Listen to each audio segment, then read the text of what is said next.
ഏഴാം അറിവിന് ശേഷം AR മുരുകദോസ് അക്ഷയ് കുമാറിനെ വെച്ചൊരു സിനിമ ചെയ്യാൻ വേണ്ടിയിട്ട് പ്ലാൻ ചെയ്യുകയാണ്. അങ്ങനെ ഒരു സ്റ്റോറിയൊക്കെ സെറ്റ് ആക്കിയിട്ട് അക്ഷയ് കുമാറിൻ്റെ അടുത്ത് പോയിട്ട് മുരുകദോസ് സ്റ്റോറി നരേറ്റ് ചെയ്യുന്നു, പ്രൊജക്റ്റൊക്കെ സൈൻ ചെയ്യുന്നു, ഏകദേശം എല്ലാം ഓക്കെ ആയിരുന്നു. പക്ഷേ അപ്പോൾ അക്ഷയ് കുമാറിന് ഡേറ്റ്സ് ഉണ്ടായിരുന്നില്ല. സോ മുരുകദാസ് അക്ഷയ് കുമാറിൻ്റെ ഡേറ്റ്സിന് വേണ്ടിയിട്ട് വെയിറ്റ് ചെയ്തിരിക്കുകയായിരുന്നു.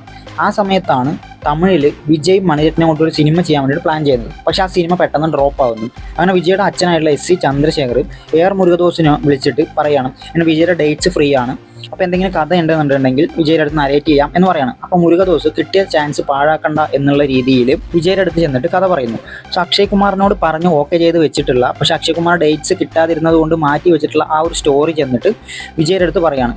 വിജയ്ക്ക് ആ സിനിമ വളരെയധികം ഇഷ്ടപ്പെടുന്നു. അങ്ങനെ വിജയ് ആ സിനിമ ചെയ്യാം എന്ന് പറയുന്നു. അങ്ങനെ ഉണ്ടാകുന്ന സിനിമയാണ് തുപ്പാക്കി.